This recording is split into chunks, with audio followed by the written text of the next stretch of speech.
อ้าวโอ้นี่โอ้ยโอ้ยรถเฮ้ยโอ้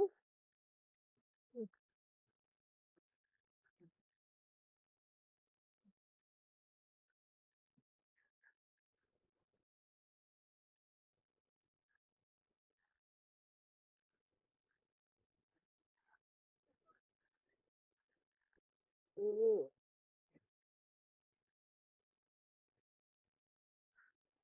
โอ้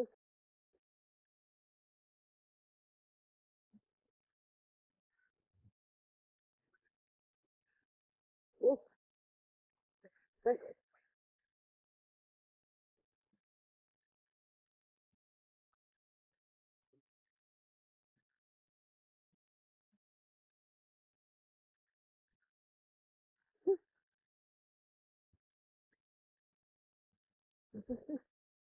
กระดุกโอ้ย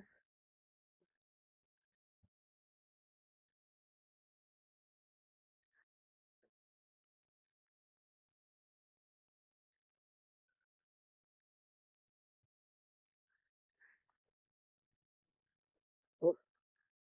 โอ้โอ้โอ้กระดุกหลายคักเฮ้ยกระดุก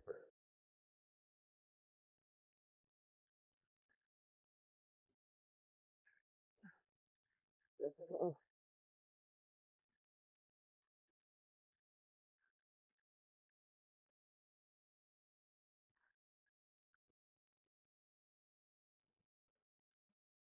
โอ้โห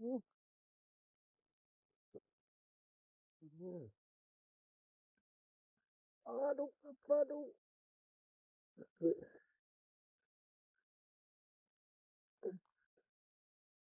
เฮ้ยอืม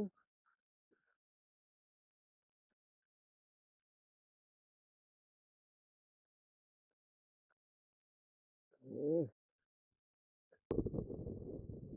อืมตัวไม่ใหญ่พอทอดดูนี่อืมนี่ลงเลยพี่น้องอ๋อถูกถูกถูกถูกละอืม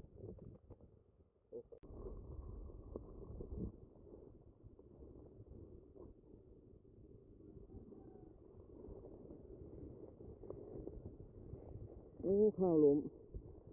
ตายเลยอย่างนี้เดินลำบากก็เดี๋ยวมาดูตรงนี้ว่าจะลงไหมอืมเกียดข้าวเขาขออภัยความไม่สะดวก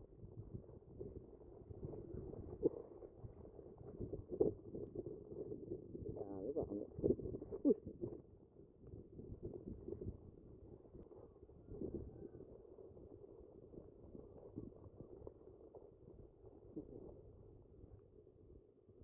ดูเข้า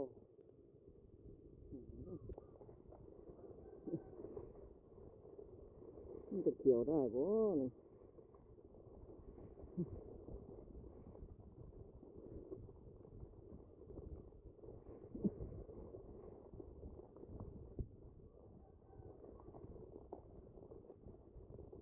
โอ้เต็มตีนเลยเช้ามายังไม่ล้มเลยนี่ล้มแล้ว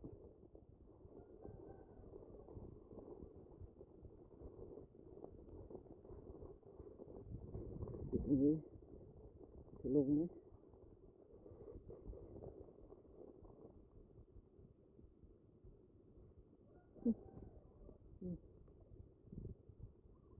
มีหรือเปล่ามีหรือเปล่านี่โอ้โหโอ้โหโอ้โหเห็นไหมอืมมันไม่ขึ้นทางนี้หลังเขาเนี่ยดูเต็มเลยครับเดี๋ยวเอาก่อน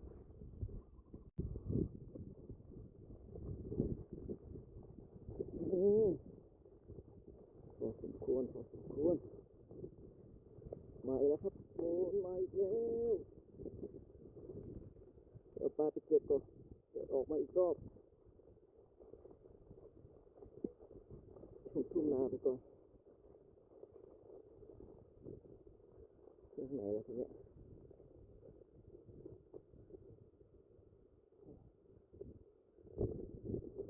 ขึ้นตามทางไม้ตะกอนเดี๋ยวมันไม่ขึ้นแล้วเดี๋ยวไปดูตรงนู้น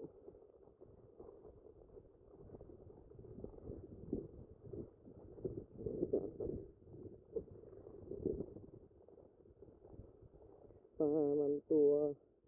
ไม่ใหญ่มันเป็นลูกมันไปทางไหนล่ะไปทางนี้โอ้โห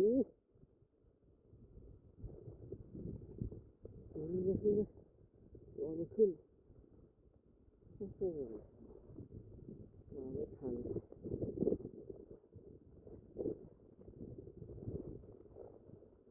ไหน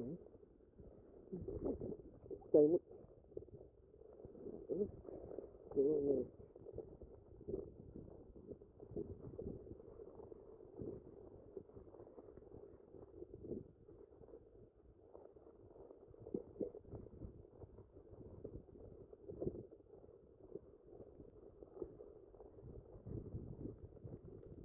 กำลังมา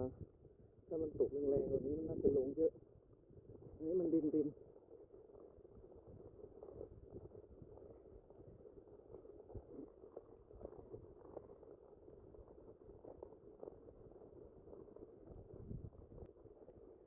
ตกมาแล้วครับตกอีกแล้ว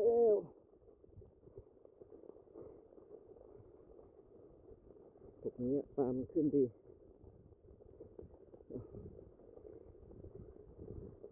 ตกหยุด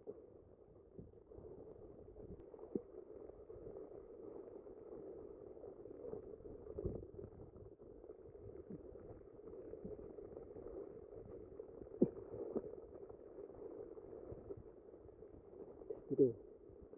ของเราดีกว่าอุ้ย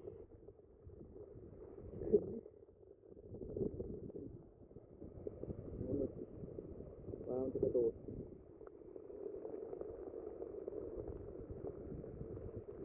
นี่ครับขึ้นมาครับตัวนี้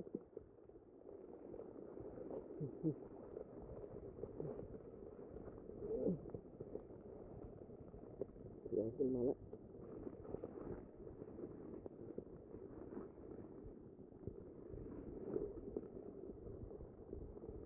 ก็มานั่ง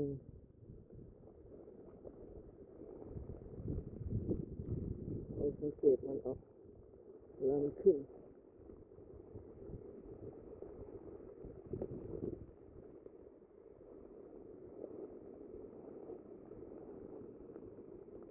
ตรงนี้ไม่ขึ้น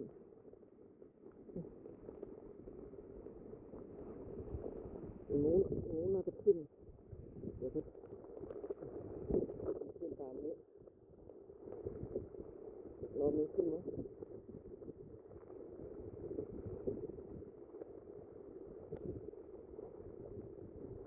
ไม่ขึ้นเลย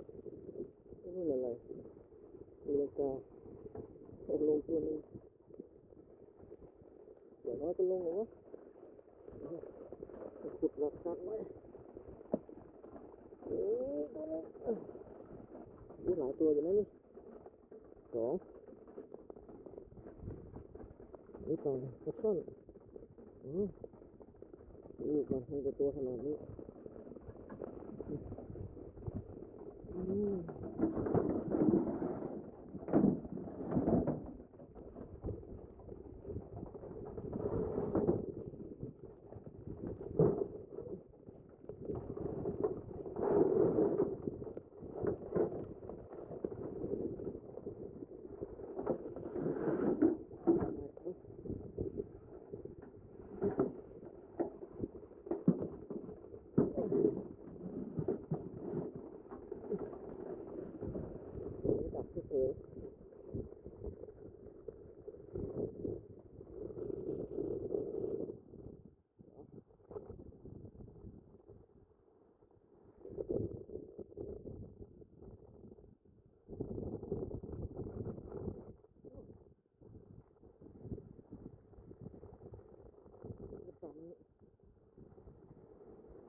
าวเขา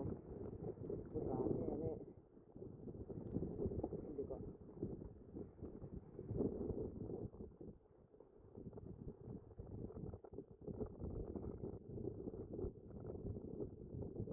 ตรงนี้ขึ้นไหม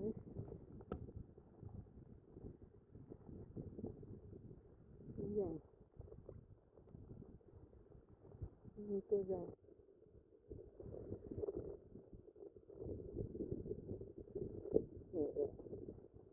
ดูตรงนี้ก่อนดูตรงนี้ขึ้นก็ไม่ขึ้นขึ้นนิดนึงกำลังขึ้น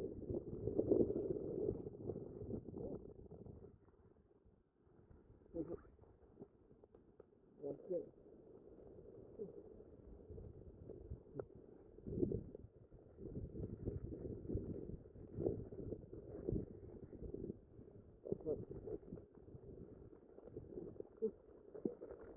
โอ้แล้วแล้วหายเลยเห็นไหมโอ้ยจับยากแค่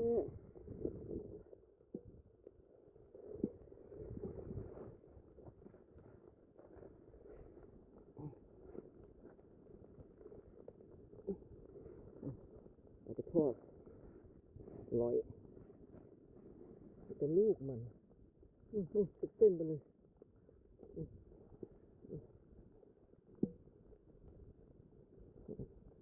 นะครับ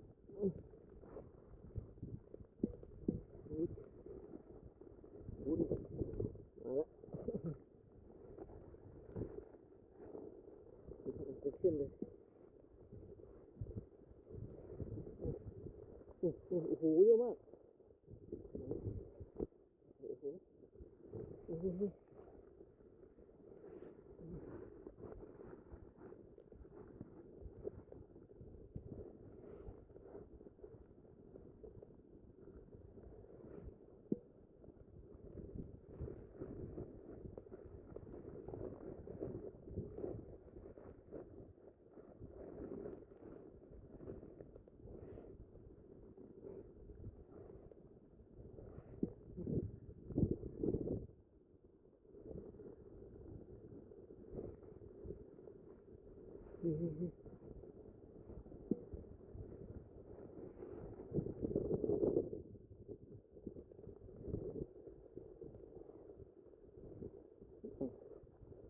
หายไปไหนแล้ว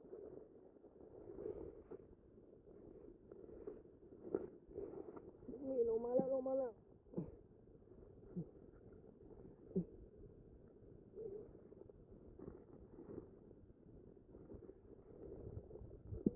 ดีครับตามเข้ามาก็จะมาเป็นเส้นเลยมี3 ตัวไม่เอ่ย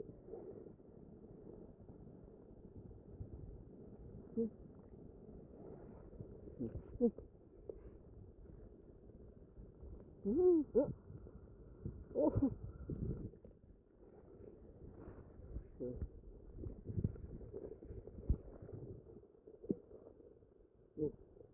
หเหยียบข้าวเขาด้วย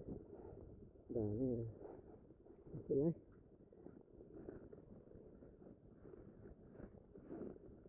ขอไป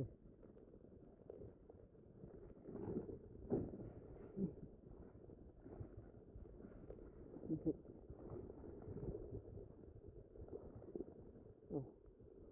เป็นไงแล้วเมื่อกี้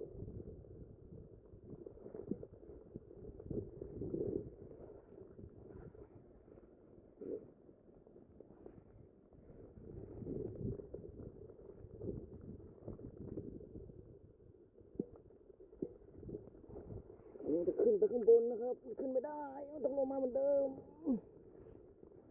ใส่รอบดักไว้อุ้ย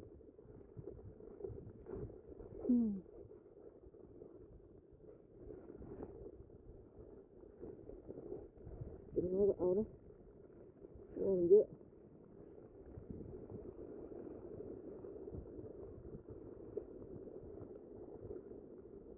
ปู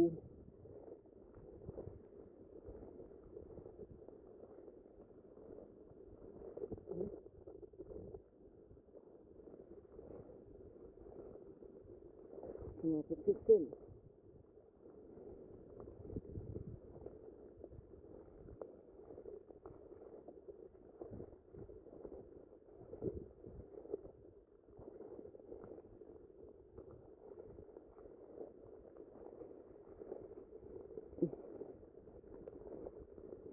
เห็นไหม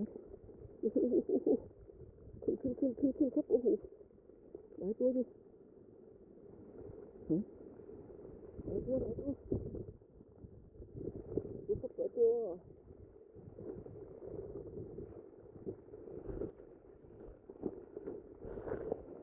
ขึ้นอีกแล้วครับ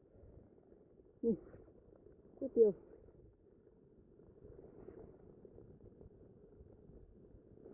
จับมือเดียวไม่ถนัด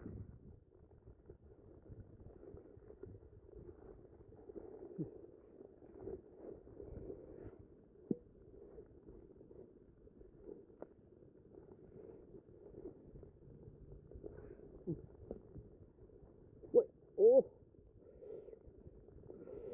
โอ้โห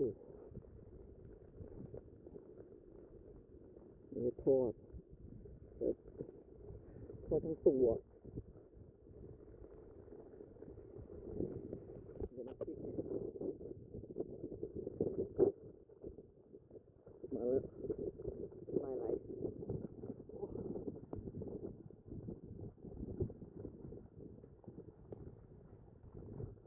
พูดอะไรนะ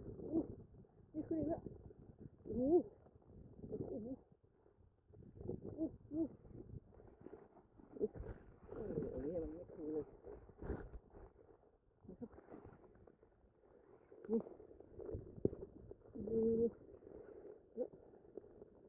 ขึ้นเร็วมากไหน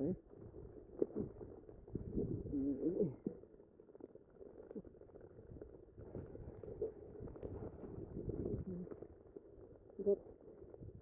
เอาเป็นคู่เลยครับหรือปลาช่อนตัวใหญ่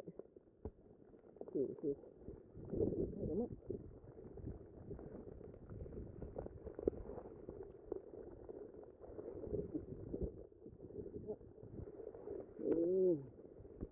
นะครับปุ๊บโอ้มาจากไหนวะเร็วแท้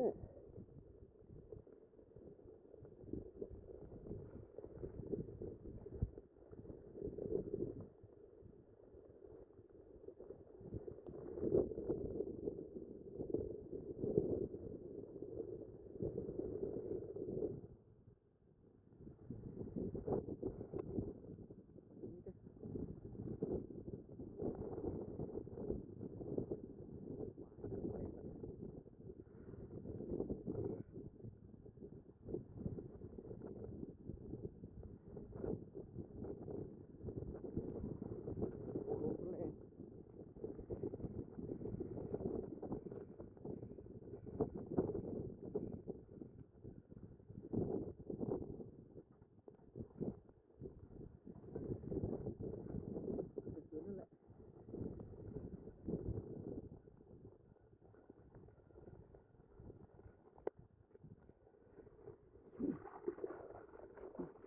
น้ำเยอะมาก